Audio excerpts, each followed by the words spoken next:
Defense is instinct. Silence is control. When you are accused, your body reacts before you think. Your heart rate rises. Your breathing shifts. Your mind begins constructing arguments automatically. Your ego demands correction. You defend. That reaction feels natural because it is. Human beings are wired to protect identity. Reputation is not just social currency, it feels like survival. But when Jesus stood publicly accused, questioned, humiliated, surrounded by hostility, he did something profoundly unnatural. He refused to defend himself, not because he lacked intelligence, not because he was powerless, not because he had nothing to say. He chose not to speak. And that decision reveals something most people misunderstand about power. Because the person who does not need to defend himself is operating from a level of internal security most people never reach. When Jesus stood before Pilate, the tension in the room was real. Accusations were direct. Authority was present. The political stakes were high. In a culture built around honor and shame, silence could easily be interpreted as guilt. Public defense was expected. Self-preservation demanded argument. But he restrained himself. That restraint was not passive resignation. It was deliberate regulation. It was discipline over instinct. And psychologically, that kind of discipline signals control at the deepest level. When someone attacks your character, your brain interprets it as threat. Social rejection activates similar neural pathways as physical pain. The nervous system prepares to protect the self. You explain, you justify, you clarify. Defense becomes automatic because the ego equates misunderstanding with danger. But Jesus interrupted that automatic chain reaction. He refused to let impulse dictate behavior. That alone marks extraordinary self-governance. Defense often disguises itself as righteousness. We tell ourselves we are protecting truth. Sometimes we are, but often we are protecting image. The ego is hypersensitive to distortion, cannot tolerate misrepresentation because it experiences it as erasure. So it reacts quickly. But silence exposes whether identity is fragile or secure. If identity depends on the approval of others, silence feels terrifying. If identity is anchored deeper, silence becomes possible. Jesus' silence suggests identity rooted beyond public validation. That kind of identity does not tremble under accusation. Pilate expected a reaction. Authority expects either submission or argument. Instead, he encountered composure.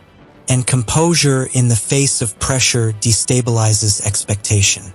When someone attempts to provoke and you remain regulated, the emotional script collapses. The aggressor loses rhythm. The tension shifts.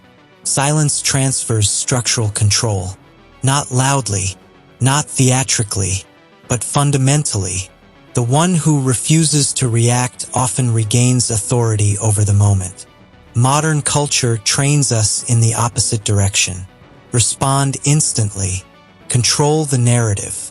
Correct misinformation immediately. Defend your name. We are taught that silence equals weakness, but constant defense can reveal insecurity. If every accusation demands rebuttal, it suggests that identity is easily shaken. Jesus demonstrated a different pattern. Not every attack requires engagement. Not every misunderstanding requires explanation. Sometimes explanation fuels the very fire it attempts to extinguish. There is strategic intelligence in restraint. When you argue defensively, you validate the accusation as worthy of debate. When you react emotionally, you signal that the accusation penetrated. But composed silence communicates stability, and stability under pressure is rare. It suggests that internal alignment matters more than external noise. This does not mean silence is always virtuous. There are moments to speak clearly, moments to defend others, moments to confront injustice. Silence is not the absence of courage. But what makes this specific moment powerful is that Jesus had the full capacity to defend himself. He had intellect. He had clarity. He had authority. He simply chose restraint. And restraint reveals mastery over ego-driven reflex. Ego demands vindication. Ego seeks restoration of status. Ego fears misinterpretation. It equates being misunderstood with being diminished. But when ego is disciplined, reaction slows. And when reaction slows, awareness increases. Silence becomes intentional rather than fearful. It becomes strength held in reserve. Imagine what changes internally when you stop rushing to defend yourself in every situation. The nervous system stabilizes. The compulsion to correct every distortion weakens. Your sense of self detaches from the volatility of public opinion. You stop performing for validation. You begin choosing responses instead of defaulting to reflex. That shift changes the quality of your presence. It changes how you experience conflict. It changes how you experience yourself. Silence also requires courage, because silence risks being misunderstood. It risks temporary loss of status. It risks appearing vulnerable. And yet, sometimes courage is not found in confrontation but in composure. The strength to remain steady when misunderstood suggests deep internal anchoring. That anchoring cannot be built on ego alone. It requires conviction that truth ultimately stands independent of immediate perception. Silence also exposes insecurity in others. When someone pushes for reaction and receives composure instead, frustration often increases. Why? Because control begins to slip. Humans cling to control when they sense it fading. Jesus did not mirror hostility. He did not escalate tension.